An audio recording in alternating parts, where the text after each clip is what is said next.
Today's lesson is on solve and graph inequalities.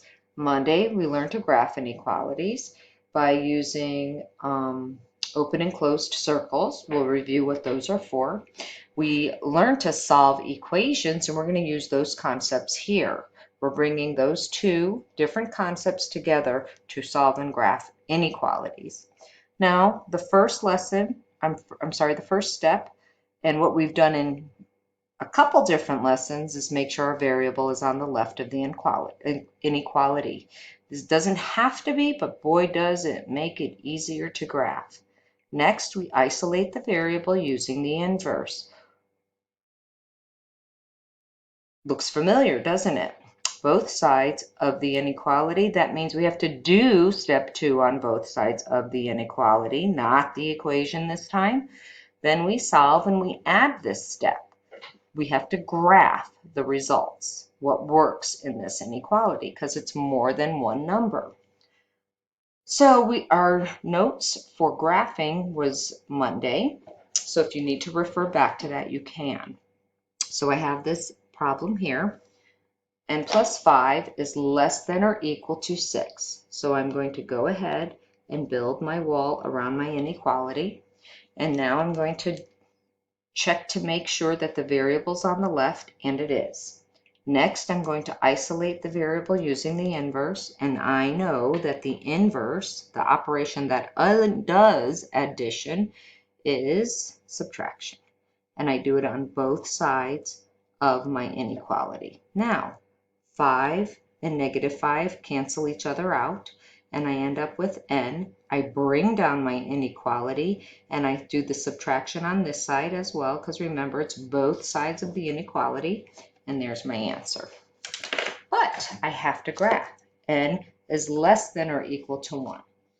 So I'm going to take this. I'm going to do my number line. We had 4 steps. We're going to include the number from our inequality statement. Put a couple on both sides. I decide whether it is open or closed circle. It is a closed circle because it's less than or equal to. So 1 is included in this set. So I go ahead and bubble that in. Now, n is less than or equal to.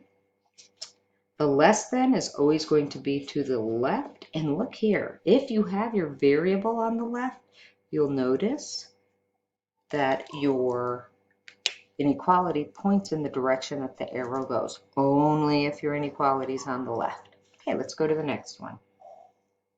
Wall, is the variable on the left? Yes. Isolate the variable using the inverse.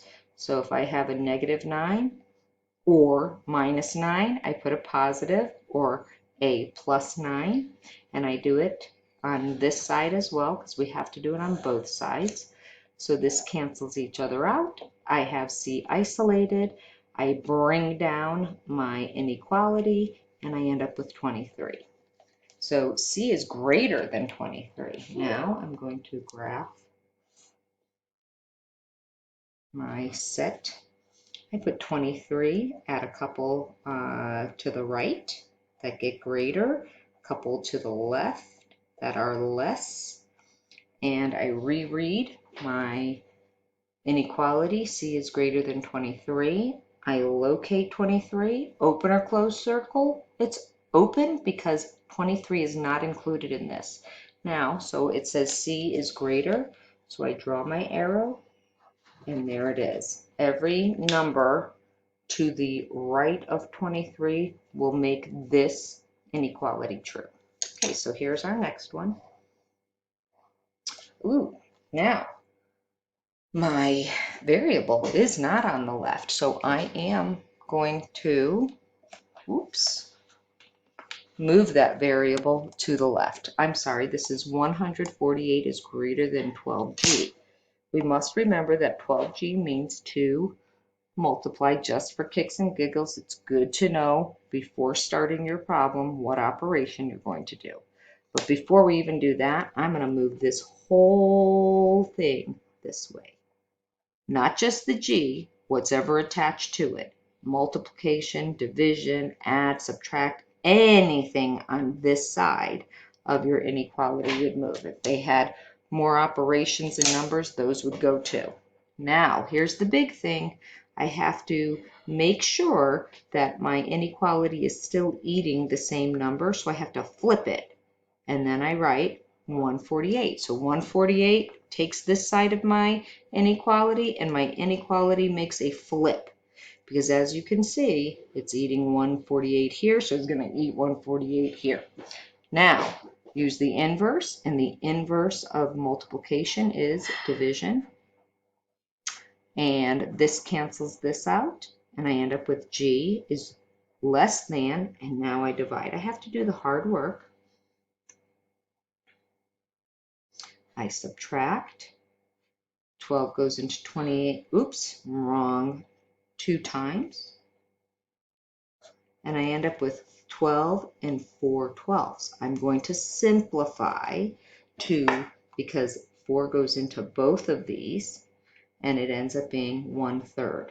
Always simplified when you have to graph because it'll make it easier to make your graph. So here's my graph. I'm going to just go ahead and put it in, number line, include my number. That is the result from my isolating the variable. And I'm going to just do fractional amounts. 12 and 2/3. 12 and 3/3 is 13.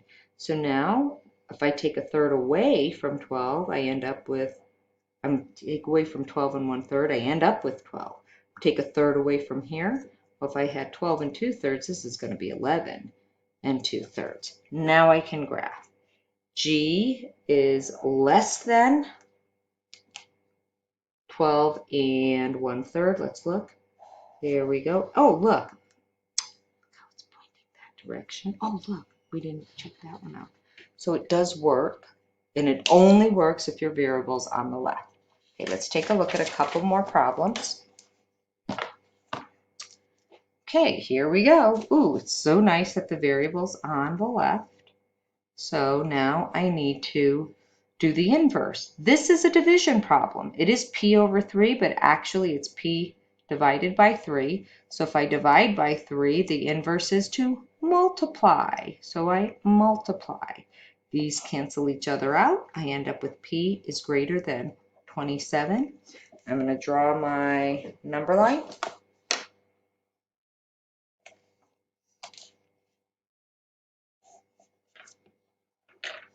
I put my 27, a couple more to the right, a couple more to the left. I now graph with an open circle because it does not have the equal sign in it, and p is greater, and it goes to the right then. As you can see, boom, it does show us, gives us a good guidance. All right, so here we can see that we have our variable here, moving the whole problem that is to the right of my inequality on the left, the whole thing. Now I flip-flop this over because it's eating 2x. Always pay attention to that. And then I put 7 there. Now I can start to solve. This is multiplication, so I'm going to divide, and I'm going to divide. Cancels each other out. Rewrite my inequality. And now I'm going to do the hard work. So it's 3 1/2. When I graph my solution, I find my 3 1/2, and then I would go by halves, guys, make it simple. So that would be 4, and then I'd have 4 1/2. Then I'd have 3, and I'd have 2 1/2.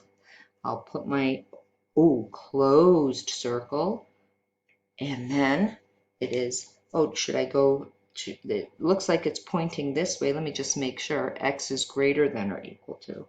It sure is. It goes in the right direction. And that is how we solve and graph inequalities.